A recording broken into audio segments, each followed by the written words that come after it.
guys, magluluto ako ng gatang puso ng saging. Ayan na guys, yung puso ng saging ng itim. Binabad ko yan sa tubig na may asin. Ito ang kapiraso natin sibuyas, bawang at lalagyan natin ng puset at gata. So let's go guys.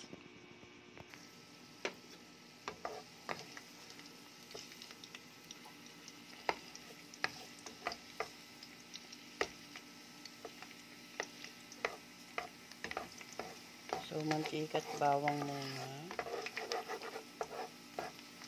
Bango.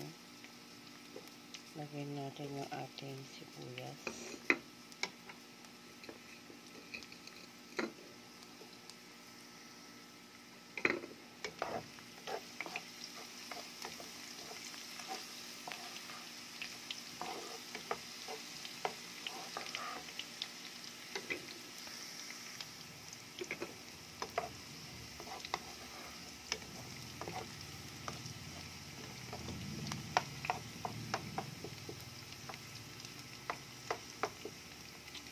At ilagay na natin ang ating puset.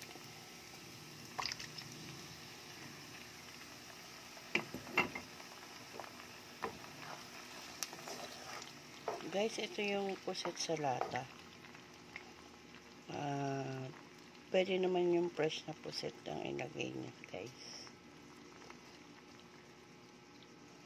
Yan. Bibiyak-biyakin natin. Parang siya yung pinakasahog.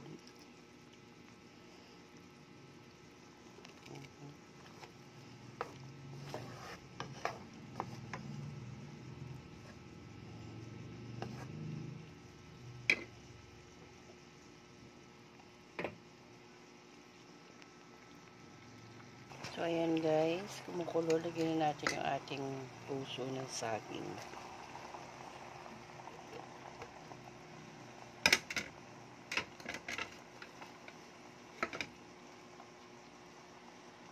Ayan guys, hinalo-halo ko yan. So, lalagyan natin yung ating gata.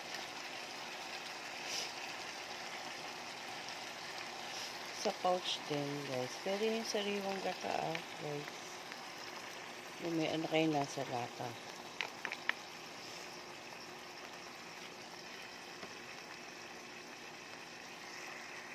So, ayan guys. Haluin natin.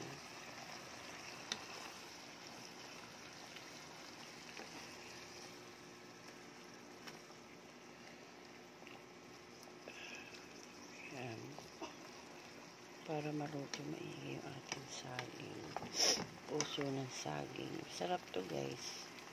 Tikman, try nyo. Try nyo to guys. Masarap.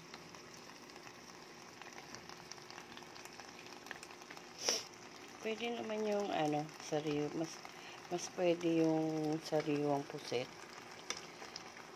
Ito mga optional lang. Sa lata lang yung nilagay ko, pati yung gata. Pwede naman yung kay bumili sa palengke. Yung fresh na gata. So guys, try nyo to. Masarap to. Sarap tong menu na to. Masustansya pa.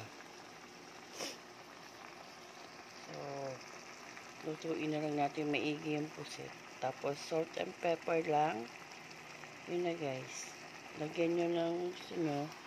Lagyan nyo ng sinigang na siling pansigang para medyo may anghang-anghang siya. Ayan guys. Ayan guys. Mukhang masarap. Oh. Pwede rin po dyan lagyan ng alamang para magkaroon ng konting lasa. O dagdagan nyo pa ng konting baboy o shrimp. Nasa inyo po, pero napakasarap nyan guys. Try nyo. Try nyong lutuin yan. Sige po guys. Hanggang dito na lang. See you next vlog.